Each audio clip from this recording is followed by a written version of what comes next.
Can you say with confidence that Bill Belichick is going to fix what is wrong at UNC based on what you saw Monday? I don't know. And so I have a buddy who his son was being recruited.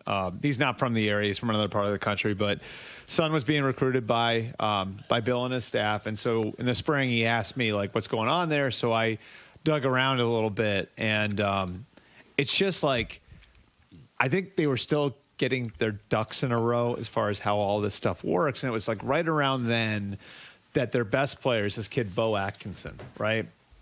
So what I heard was he was offered an incentive-laden deal, heavy on incentives, their best player. Wait a minute, not paid by NIL, but you'll make it. Yeah, like it was going to be heavy on incentives, NIL-wise, and that player is now at Ohio State.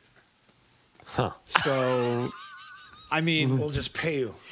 Bill is still putting the screws to players in contract talks. So it's Bo Atkinson is the guy. Is the kid's name. He played at North Carolina. I think he had like 10 sacks last year or something. Oh, yeah, no, only 10. So, I mean, like there's stuff like that you hear it, and it's like these kids like can up and leave now. And a lot of the things like I've heard Urban Meyer say where he doesn't feel like he could coach anymore in college because you can't de-recruit the kids anymore.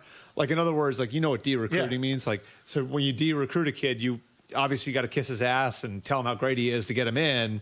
And then the old process, the old Saban, Urban, Kirby Smart process is you get them in, and then it's like, all right. First day of practice. All right, Emma, now I got you. Yeah, you can't do that anymore.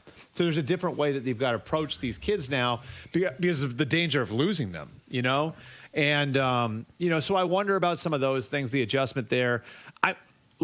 I expected them to lose the game. Like, I would have told right, TCU's got a program. If I picked it before, like, TCU's a better program over the last 10 years, not even close. Than 3 years ago, they're in a national title game. They were in the national title game, right. Like, so I expected they'd lose the game. The thing that got my attention was the start of the third quarter, where it looked like a complete bleep show. They come out of the locker room, first play from scrimmage, 75-yard touchdown.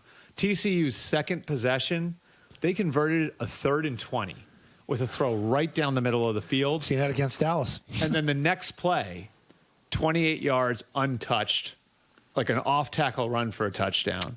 And then on the possession after that, sack, fumble, touchdown. So this was like in 10 minutes of game action. 3 touchdowns, like one on a long run, the other one set up by a 3rd and long conversion, followed by an untouched touchdown, then a sack, fumble, return for a touchdown. Like that to me was like, whoa. Because that's more than just we don't have as good players. Like our players aren't as good. That's more than that, There was that report this week that and it was talked about on the podcast that Bill does not allow Patriot scouts in the building. Do you believe that? So I thought that's the other part that really got me. You guys saw Pete Thamel's report. We did. Right? We played it several times. I can see across the board him making it difficult, like Bill likes his door shut. So a lot of that, and I know a lot of people took it and was like, oh, who cares what they give them? You don't have to interview. They were giving the scouts too. You don't have to interview him Sunday, so you don't have to worry about it. But here's I believe that he doesn't want to be bugged by people. Here's the I believe that. No, but here's the thing, though. But make it team specific. But here's the thing, though, Zo, is so they give that depth chart to the scouts. Do you know who would never, ever, ever do something like that? Saban. Nick Saban treated scouts like gold, right? Like, you would hear about the spread. Like, I would hear from scouts about the spread that they put out at Alabama for the scouts, you know? Really. Like, they treated the NFL people like kings. Why do you think Nick Saban did that?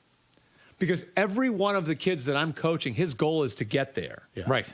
So I'm going to do everything I can to give the NFL people the best experience I possibly can while they're here, so they get a good impression of my kids, so my kids get drafted, so I can tell the next kid that I'm recruiting, we are NFLU. Right? So all this talk about being the 33rd NFL team, and you're not accommodating scouts coming in? It's crazy. I mean, it's like Schiano, I think when his first time at Rutgers was notorious for this. Joe Paterno, and Schiano came from Paterno. Paterno was notorious for it when he was at Penn State. Like, the schools that treat scouts like crap, like, that gets around. And if you're doing that, and I'm not saying he's doing that across the board, but this could be a window into how those people are being treated. Like, that's not only like being a you-know-what, that can also, like, actually hurt your program. There is, like, a political element. You have to be, like, the politician if you are in one of these college jobs. I mean, again, like, it's another thing where you can compare Saban and Bill. Did you ever see Saban wearing any, like, ratty sweatshirts or anything like that? No. Like, when you saw him on TV when he was still coaching, he'd be in, like, a blazer. Yep, buttoned up red blazer. Buttoned up, right? Yep. Like, or when he's on the sideline. With Miss Terry. Yep. When he's on the sideline, he's got the coach's polo tucked in. Yep. Like, he's had all of his Gray coaches pants. are wearing the long khakis. Like, Nick's always looked the part. Yeah. Like, whether he's with the Dolphins, when he was LSU, was all like, he looks like a coach. But that's intentional, and that's like right. Like, because you have to go on TV and look like you're somebody that someone would want to trust with their 17-year-old kid. You know, like, there's that political element to it that's really important. Nick was grumpy, but he would get through press conferences and be able to have some of these guys eating out of his palm of his hand.